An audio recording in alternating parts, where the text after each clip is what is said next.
Auzubillahiminash-shaytanir-rajim. Bismillahir-rahmanir-rahim. Assalamu alaikum wa rahmatullahi wa barakatuhu. Dear students, today's our topic is distance and displacement.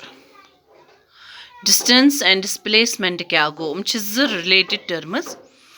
The distance is vanan the actual length of path covered by a moving body between its initial and final positions is called the distance covered by the body. So actual length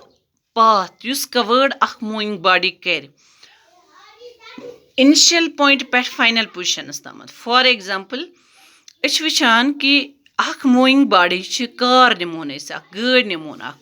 Yह start karan panun safar chu karan emis nerun kopwar pet vatun chus for example Gulgam.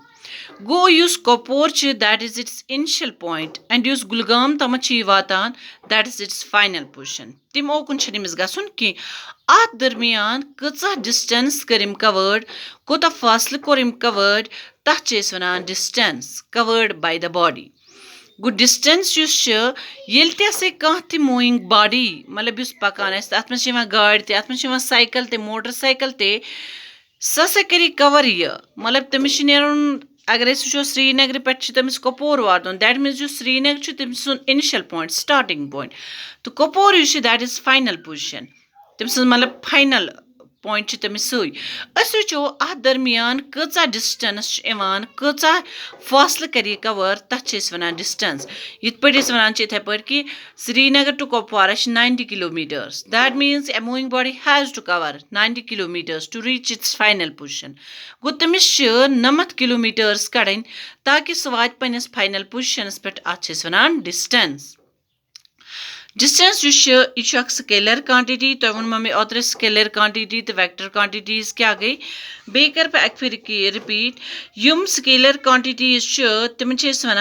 तमो तम physical quantities यम ओबे कला algebraic law of addition तिमन generally magnitude तिमन वन scalar quantity इथे पे हसा डिस्टेंस स्केलर क्वांटिटी तो SI यूनिट क्या डिस्टेंस सह मीटर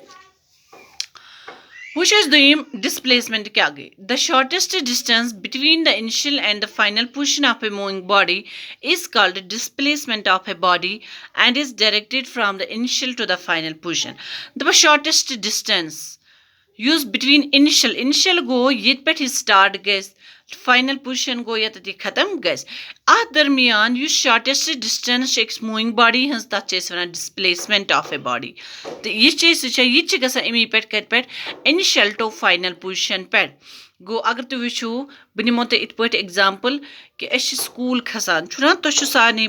पता कि अख वत यपर हपर खसान पंचायत किन तप गाड़ वत सह ज्यूट डिस्टेंस पे शॉर्टकट करान खसान यपर मज यपर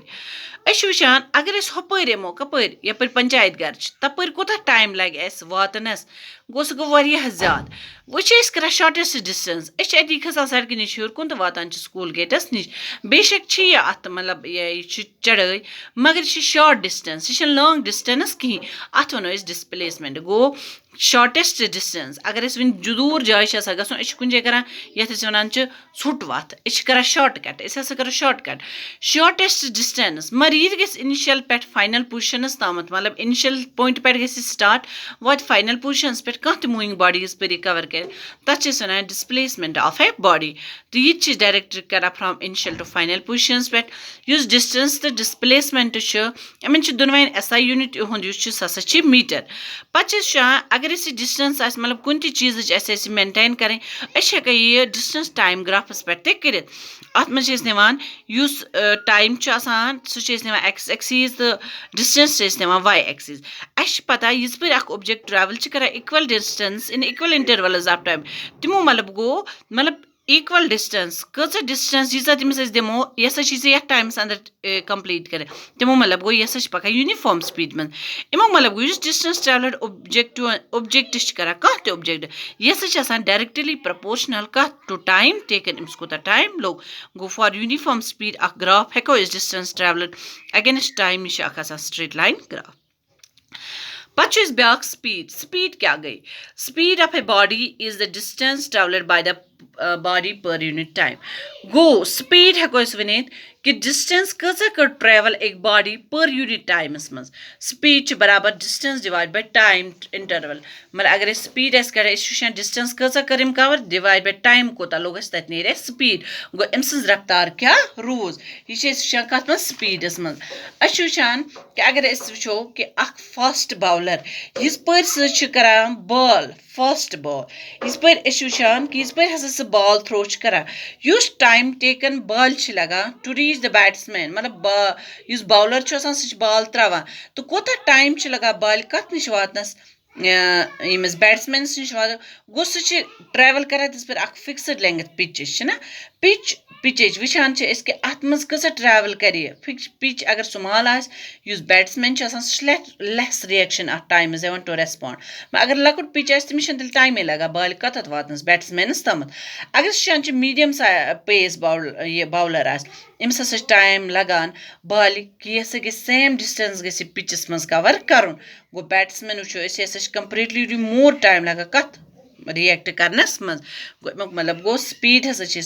यह डिस्टेंस ट्रेवल कि बॉल कचा डिस्टेंस कर ट्रेवल पर यूनिट टाइमस मज तो यह हेको कत पे स्पीड बराबर distance divide by time interval उम्मीद कि तुम समझ अस्सलाम वालेकुम।